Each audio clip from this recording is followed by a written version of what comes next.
Programme کے format کے مطابق چلتے ہیں بلا کسی توقف اپنی پہلی کال کی طرف اور سنتے ہیں، سمجھتے ہیں اور جانتے ہیں ہم سے پہلا سوال کیا کیا جا رہا ہے۔ السلام علیکم۔ وعلیکم السلام، کیسے ہیں ڈاکٹر صاحب؟ الحمدللہ جناب، کون صاحب بات کر رہے ہیں؟ ارسلان احمد بات کر رہا ہوں کراچی سے۔ جناب ارسلان۔ اچھا، سب سے پہلے تو ایک ریکویسٹ تھی، کچھ سوال بھی ہے، کچھ اسی ٹاپک کے حساب سے بات بھی آپ سے کرنی ہے۔ جی جی۔ ریکویسٹ یہ ہے کہ 2 سال پہلے مولانا محمد الیاس صاحب آپ کے پاس آیا کرتے تھے عالم آن لائن میں، وہ اتنا ان کا میٹھا انداز ہے۔ ہاں مولانا محمد الیاس، جی جی، اسلام آباد سے آتے تھے، جی جی جی جی جی جی جی۔ اگر پلیز کسی بھی طریقے سے اسی رمضان میں بلائیں، وہ بہت زیادہ فیوریٹ۔ وہ اصل میں ساؤتھ افریقہ گئے ہیں، وہ وہاں پر وہ تراویح پڑھاتے ہیں تو وہیں پر ہیں وہ۔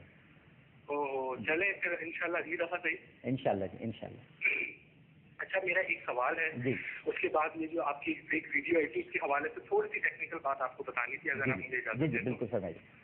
سوال میرا یہ ہے کہ میں جیسے انٹرنیٹ پہ تھوڑا سا ایکٹیو ہوں، اگر میری کوشش ہوتی ہے کہ نان مسلم یا پھر کچھ ایسے لوگ جو تھوڑے سے بھٹکے ہوئے ہیں ان سے تھوڑی سی بات کر کے جو ہے انہیں راہ راست پلایا جائے۔ بالکل۔ تو اس حوالے سے یہ مجھے بتائیے کہ نان مسلم کا قرآن شریف کو ہاتھ لگانا جائز ہے؟ مطلب یہ ظاہر سی بات ہے، اس سے ہم اگر کچھ پڑھنے کو کہتے ہیں، قرآن شریف پکڑ کے وہ کھولتا ہے پہلی سورت، وہ تو نہ ظاہر سی بات ہے غسل ہوگا اس کا، نہ ہی اس کا وضو ہوگا، تو اس حوالے سے آپ مجھے بتا دیجیے گا۔ ٹھیک ہے، بالکل صحیح۔ عامر بھائی، دوسری بات جو سب سے آج کل رات سے جو ٹاپک چل رہا ہے، ایکچولی یہ ویڈیو میں نے کوئی 3-4 گھنٹے پہلے دیکھی تھی، کل رات سے، مطلب آپ کی جب ٹرانسمیشن اسٹارٹ ہوئی تھی اسی پہ میں جب اس پہ ورک آؤٹ کر رہا تھا، ایک دم سے آپ کا پروگرام شروع ہوا، آپ نے بھی اسی کے بارے میں بولنا شروع کر دیا۔ کل سے بڑی کوشش تھی کہ آپ سے بات ہو، لیکن بہرحال جو بھائی ہیں اللہ ان کو راہ راست پلائے، ہم سب کو اللہ تعالیٰ راہ راست پلائے۔ اتنی چلاکی سے انہوں نے ویڈیو بنائی ہے کہ آپ کی جو پوری کٹنگز ہیں شروع سے لے کے آخر تک الفاظ انہوں نے آپ ہی کے استعمال کیے ہیں، لیکن جیسے ہی آپ سیدھے ہاتھ سے موڑتا ہے یا الٹے ہاتھ سے آپ کا چہرہ ہوتا ہے، مطلب کیمرے سے چہرہ ہٹ جاتا ہے تو وہ کوئی نازیبا الفاظ جو ہے وہ نکال دیتے ہیں۔ جن الفاظ کے اسٹارٹ جیسے آپ کرتے ہیں چھوڑ دو، تو وہ جو ہے غلط الفاظ میں لے جاتے ہیں، گالی دے دیتا ہے۔ اور مطلب اگر کوئی بھی صاحب عقل بندہ اس کو کال کو شروع سے پڑھے، اس کی جو بندہ اس کی ریکارڈنگ کر رہا ہے بہت شریل آواز ہے، آپ کی ہے گریو آواز، مطلب بھاری آواز ہے۔ اور آپ کو تو پتا ہے آج کل میمیکری کتنی ہو رہی ہے، میں ہی 10 لوگوں کی میمیکری کر دیتا ہوں، تو یہ تو کوئی بڑی ڈیل نہیں ہے۔ اچھا، دوسری بات جو مجھے یہ کہنی تھی، جو آپ نے خود بھی بتا دی کہ دیکھیں یہ تو غیبت کر بیٹھے، کوئی بات نہیں، اللہ تعالیٰ انہیں بھی سیدھی راہ پہ لائے، انہیں بھی گناہ معاف فرمائے، لیکن اس کے بعد جو لوگوں نے کمنٹ دینا شروع کیا فیس بک پہ، جو بغیر سوچے سمجھے جو کمنٹ دیتے ہیں، آپ کی برائی بھلائی جو بھی کر رہے ہیں، اب آپ یہ دیکھیں آپ کو ثواب کتنا پہنچ رہا ہے، آپ کے اکاؤنٹ میں تو ثواب ٹرانسفر ہونا شروع ہو گیا ہے نا، تو آپ کو فکر کرنے کی ضرورت نہیں ہے، وَتُعِزُّ مَن تَشَاءُ وَتُذِلُّ مَن تَشَاءُ، اللہ ہی تعالیٰ سب کچھ دینے والا ہے، تو آپ کو تو فکر کرنے کی ضرورت ہی نہیں ہے۔ بڑی محبت آپ کی، بڑی عنایت آپ کی، بڑی عنایت۔ اچھا جی، پہلا سوال مفتی صاحب، غیر مسلم قرآن چھو سکتے ہیں؟ ہاں، دیکھیں 2 چیزیں ہیں، ایک یہ ہے کہ ہم غیر مسلم کو قرآن پاک پیش کریں کہ آپ اس کا مطالعہ کیجئے اور اس سے رہنمائی حاصل کیجئے قرآن کیا کہتا ہے، تو کسی غیر مسلم کو قرآن پاک دینا اس میں تو کوئی حرج نہیں۔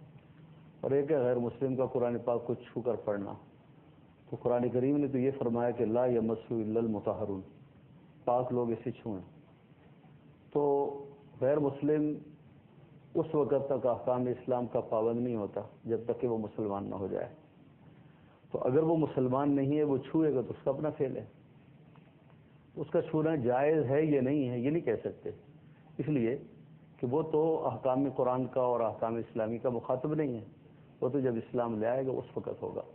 اب اگر وہ اپنے عمل کے طور پر اپنے طور پر قرآن پاک کو چھوتا ہے تو ہم کیا کہہ سکتے ہیں، لیکن ایک ہے کہ ہم اسے مطالعے کے لیے قرآن پاک دیں، اس کی کئی صورتیں ہیں، وہ کسی سے پڑھوا بھی سکتا ہے، تعلیم بھی حاصل کر سکتا ہے، اور خصوصاً ایسا غیر مسلم کہ جس کے بارے میں ہم توقع لگا بیٹھے ہوں کہ اس شخص کا اسلام سے قریب آنا ممکن ہے، اور یہ کہ یہ شخص اسلام کی تعلیمات کو قبول کر لے گا اور اس کی طبیعت میں تسلیم کا مادہ ہے اور قرآن کریم سے رہنمائی حاصل کرے گا، تو اس میں انقلاب آ سکتا ہے۔ تو بالکل صحیح۔ ایک کالر اور اس پر سے میرے خیال سب کا اتفاق، ایک کال اور لے لیتے ہیں۔ السلام علیکم۔ وعلیکم السلام جی، کون سے بات کریں؟ جی میں فاطمہ بات کر رہی ہوں سیالکوٹ سے۔ عامر بھائی کیا حال چال ہے؟ الحمدللہ فاطمہ جی، آپ اپنے ٹی وی کی آواز بند کر دیجیے گا، جی بڑی مہربانی۔ جی ٹی وی کی آواز بند کر دو۔ جی ہاں جی فرمائیے۔ جی لیاقت بھائی، میں نے عامر بھائی سوری، میں نے بات کرنی تھی کہ نقاب اوڑھنے کے بارے میں، کہ نقاب میں کرتی ہوں تو میرے گھر والے کہتے ہیں کہ نقاب جو ہے نا وہ آپ نہ کیا کریں، جیسے عام لڑکیاں کرتی ہیں، ٹی وی میں بھی آتی ہیں لڑکیاں، وہ نا منہ پہ پورا انہوں نے نقاب کیا ہوتا ہے. ٹھیک ہے، نقاب یہ حجاب باندھا ہوتا ہے حالی. اچھا آپ حجاب کرتی ہیں یا نقاب کرتی ہیں؟ میں نقاب کرتی ہوں. تو وہ کہتے ہیں گھر والے آپ کے کہ حجاب کریں؟ میرے ہاں وہ کہتے ہیں کہ جیسے ٹی وی میں لڑکیاں آتی ہیں حجاب وغیرہ کرتی ہیں ویسے آپ کیا کریں. اچھا ٹھیک ہے. تو آپ مجھے یہ بتا دیں کہ نقاب ٹھیک ہے یا حجاب ٹھیک ہے. اور ایک اور کوشچن ہے اس کے علاوہ کہ میری بڑی آپی ہیں تو ان کے بارے میں، کہ ان کا تھوڑا رشتے وغیرہ کے بارے میں ہے، تو وہ تھوڑا سا اس کے لیے دعا کیجیے گا. اچھا بالکل ٹھیک ہے. نقاب کریں مفتی صاحب یا حجاب؟ بسم اللہ الرحمن الرحیم.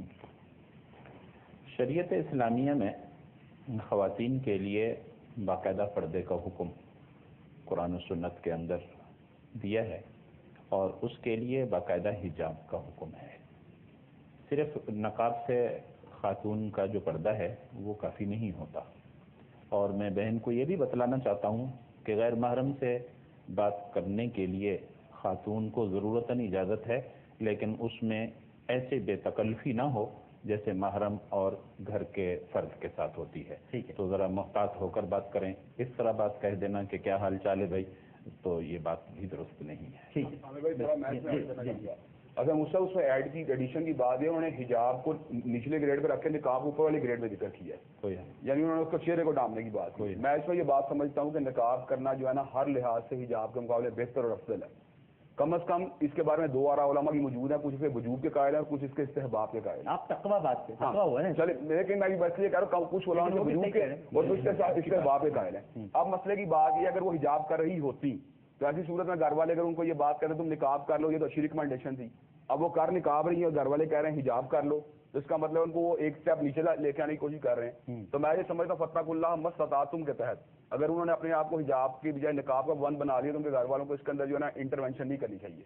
اور اگر نیکی کے کام میں سب کو لے کے جا رہی ہیں تو ان کو انکریج کرنا چاہیے بجائے کہ ان کو ڈسکریج کیا جائے. اور یہ اللہ کی بڑی عطا ہے کہ آج کل کے دور میں اللہ تبارک و تعالیٰ کسی کو اس بات کی توفیق دے کہ وہ حجاب کے ساتھ نقاب کرے.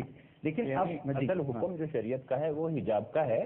صرف نقاب سے پورا جسم نہیں آئے گا، وہ صرف یہاں نقاب کر لے گی. بعدوں کا صرف فوکس چہرے کے پردے کے اوپر ہے، باقی کر رہی ہیں آلریڈی. وہ کہتی ہیں اس طرح کریں کہ باقی آپ کا چہرہ جو ہے وہ بے نقاب ہو جائے، تو اس میں اس طرف ان کو گھر والے لے کے جا رہے ہیں. تو جہاں موجود ہے میرا خیال ہے. لیکن ایک سوال اور وہ میں آپ سے کرتا ہوں. وہ سوال یہ مفتی صاحب کہ یہ تو چلے بالکل صحیح ہے، تقویٰ ہے، نقاب کر لیا. نہیں یعنی انہوں نے جو بات کی ہے اس سے کوئی اختلاف نہیں ہے. اب میں ایک سوال یہ ہوتا ہے کہ اگر گھر میں کچھ جھگڑا ہو رہا ہے اس سے، ایک بڑا اہم سوال ہے کہ گھر کا ماحول خراب ہو رہا ہے، ماں باپ کہہ رہے ہیں یا چلیں شوہر کہہ رہے ہیں کہ بھائی تم نقاب کی بجائے حجاب کر لو، تو کیا پھر حجاب نہ کر لیں؟ وہ مطلب حجاب بھی صحیح ہے. میں یہ پوچھ رہا ہوں کہ جھگڑا بھی جھگڑا جو ہے نا میرا ذاتی یار ہے، نیکی کو سیکریفائز نہیں کرنا یہ جھگڑے کے اندر. مگر اگر گھر میں ماحول ہی خراب کیوں گھر میں اچھا فرض کیجیے نہیں مان رہا کوئی بات، انہیں پیار سے سمجھائیں. پیار سے بھی نہیں سمجھے تو پھر ایک بات دعا کریں ان کے لیے، وہ بھی نہیں اگر ہوئی تو استقامت اختیار کریں. وہ بھی نہیں ہوئی تو پھر اگر اللہ استقامت کی دعا کریں، پھر بھی نہیں ہوئی تو ہدایت کی دعا کریں. سب کچھ کے بعد کیا کریں؟ کوئی ڈٹ جائے حجاب، پھر بھی حجاب نہیں کریں. نہیں بالکل وہ آگے جا چکی ہیں. دیکھیں عامر بھائی چھوٹی سی بات، عامر بھائی چھوٹی سی عرض کریں. آپ نے تنگ گلی میں نہیں میں تنگ گلی میں گھسایا، میں چھوٹی سی آپ سے عرض کرنا چاہتا ہوں بات. اب اگر آپ داڑھی بڑھا لیں اور میں آپ کو کچھ چھوٹی کروا لوں تو میرا یہ مشورہ ٹھیک ہوگا؟ نہیں میں چھوٹی نہیں کراؤں گا. ٹھیک ہے، پھر یہی بات ہے. نہیں مگر یہ ہے کہ اچھا آپ بتائیں، آپ نے مجھے بتایا میں تو اگر بڑھا لوں گا تو چھوٹی نہیں کراؤں گا. دیکھیں حجاب اور نقاب کے معنی کو پہلے سمجھنا چاہیے. ایک بات. نمبر دو، جو بہن کہہ رہی تھیں میں سمجھتا ہوں وہ متبع سنت ہیں، تبھی وہ یہ سوال کر رہی ہیں. اگر اس لیے میں نے بھی تھوڑا سا سختی سے جواب دیا وہ دوسرا بے تکلفی والا، ورنہ شاید میں بھی بے تکلفی والا جواب نہ دیتا. وہ خود سنت کے مطابق زندگی گزارنا چاہتی ہیں اور ان کا گھرانہ ان کی بات سے یہ معلوم ہو رہا ہے کہ وہ دیندار ہے. تو الحمدللہ حجاب شرعی کا مطلب ہوتا ہے پورے جسم کو ڈھانپ لینا. اور نقاب کا معنی ہے صرف نقاب کی حد تک اپنے آپ کو استعمال کر لے، دوپٹہ وغیرہ، اور باقی جسم کو کھلا چھوڑ دیں. تو میں نے حجاب شرعی کی جو بات کی ہے وہ نقاب مائع حجاب ہے. اچھا آپ بات سمجھیں. یہ مطلب بیان کیا ہے نا وہ عرف عام کے ساتھ ہونی چاہیے. کہیں ایسا نہ ہو کہ سامعین اور ناظرین جو ہیں وہ اس پڑھ جائیں کہ بھائی ایک مولانا یہ کہہ رہے ہیں کہ صرف نقاب کر لیں لیں اور ایک کہہ لیں. نہیں بالکل صحیح ہے, بڑا کلیئر ہو گیا, آپ دونوں ایک ہی جگہ بات ہے جو کی عرف عام کے لحاظ سے ایک ہی لائن پر ہیں آپ دونوں, ایک لائن بالکل ایک لائن بالکل.